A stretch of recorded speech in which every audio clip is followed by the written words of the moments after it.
When it comes to prospecting, few things feel worse than taking a prospect through your entire prospect process, doing a one-page financial plan for them, whatever that may be, and then discovering at the end of all that time and work that they are not a good fit for your office.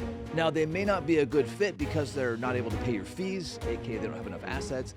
They may not be a good fit because you don't have the expertise they need. Like maybe they need something that you don't do, or maybe they just aren't a delegator. Like they were sort of probing this process to see what you could do for them, and their plan all along was just to do it themselves. Now, I used to run into this all the time in my practice. It was very frustrating and very demoralizing until I learned these 3 steps or implemented these 3 steps, along with a couple of mindset shifts, and also found a way out once I discovered that the person was a wrong fit. For those of you who don't know me, I'm Matthew Jarvis. I built a $2 million a year practice while taking 6 months off each year. And prospecting was something I had to work on all the time. For many years, my prospecting process was terrible. And so let's focus specifically on how you identify ideal prospects. Sometimes said, how do you screen out people that are not ideal?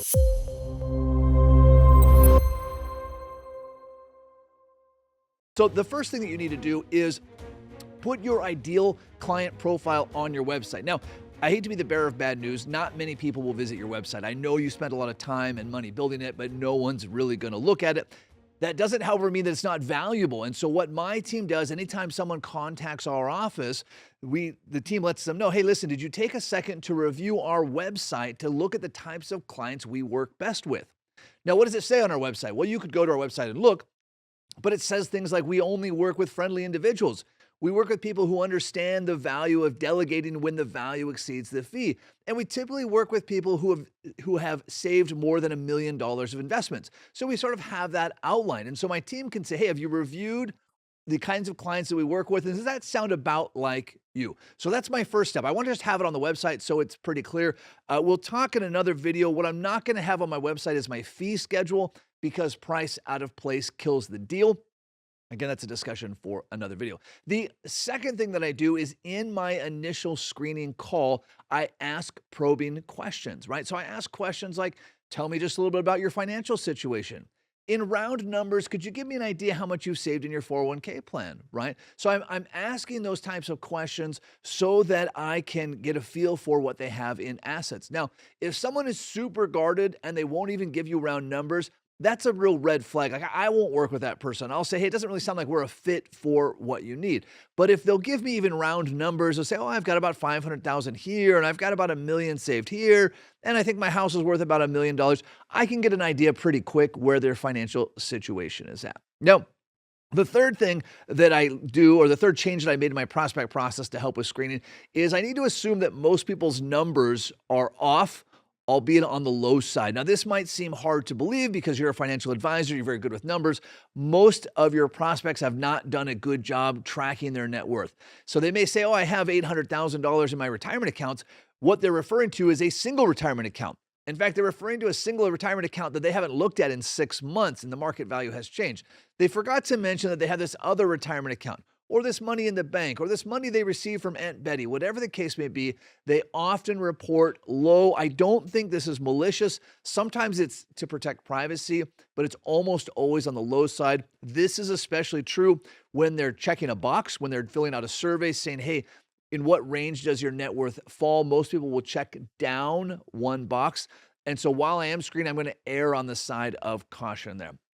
So those are the 3 changes I made in my prospect process to screen people out. But what happens when I discover that someone's not a good fit? Oh, excuse me. Let me mention one other thing that you need to include in your screening.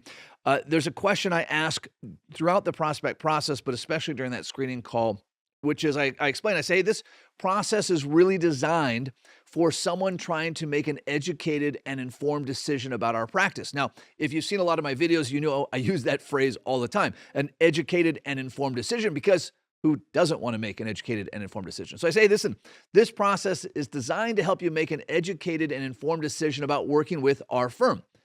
Great news, you can use this same process to evaluate any other firms that you're considering. In other words, this will help you to make whatever decision you're trying to make. Now, at the end of this process, if we've demonstrated massive value to you, if we've demonstrated value that is well in excess of the fee that we charge, which we'll explain throughout the process, will you seriously consider hiring our team? Now, this is an important question. This is one I learned from Tom Gal before he passed away.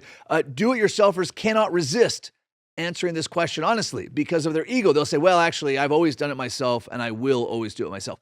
If someone is that defined or that egotistical about it, you're going to have a hard time winning that person over as a client.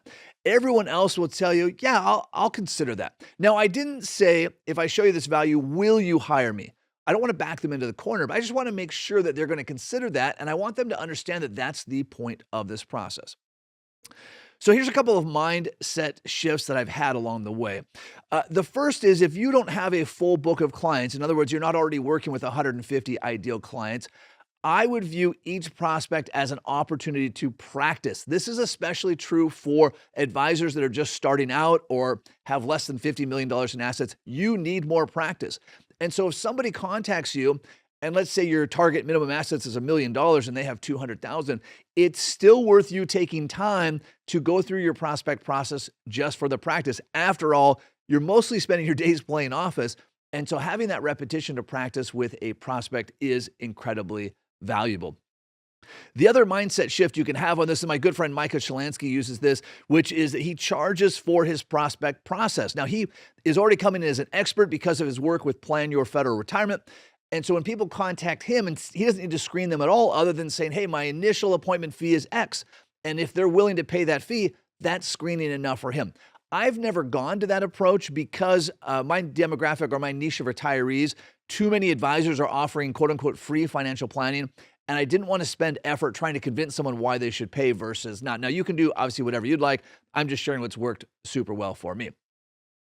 So what happens wherever you're at in the process and you discover, hey, this person is not a good fit? Either they're not a delegator or they're not inside your niche, right? They need some expertise that you don't have, or they simply can't afford your fee. Like, how do you take care of this? How do you handle this gracefully, especially if it's a referral, especially if they came from a center of influence, they came from an existing client, there's someone you know in the community, they're a friend, you go to church with them, whatever the case may be. The explanation I always use, I don't call it an excuse, the explanation I always use is the analogy of a doctor. And I'll say, hey, Mr. and Mrs. Prospect, what I do with my clientele is somewhat comparable to a heart surgeon, a cardiologist, right? I work with a very specific group of people to achieve a very specific set of goals. It sounds like, based on our discussion, that what you're looking to achieve is a little bit different than what I do. Not good, not bad, just a little bit different. Kind of like if you needed a knee replacement, you would go to an orthopedic surgeon, not to someone like myself, like a cardiologist. Now, the great news is I know people that specialize in what it is you need. Or, my friends, I could say, hey, listen, there's a great book by Dave Ramsey that you could use, or whatever resource you want to give them, or the CFP board's Let's Make a Financial Plan to help them find a financial advisor. But I'm not going to take them on. Like, once I discover that they're not going to be an ideal client, assuming I'm not looking for the practice, I'm going to quickly transition them out. And that script resonates really well. People get that. They understand that their cardiologist is not going to do a knee replacement surgery. So look back through your prospect process. Hopefully it's written and tracked. If not, check out some of our other videos and look for it and look through it and say, hey, how do I screen people a little bit better? How do I update my website so that it says the type of ideal client that I work with? What questions can I add into my planning process or into my intake to find out their situation? And how do I assume that their numbers are on the low side? And then once I discover someone is not a good fit, what is going to be my script for helping them transition to someone else? Now, if you found this video helpful, these scripts are one of just dozens of scripts that I outline in my book, Delivering Massive Value, which you can find in the link below. And until next time, happy planning.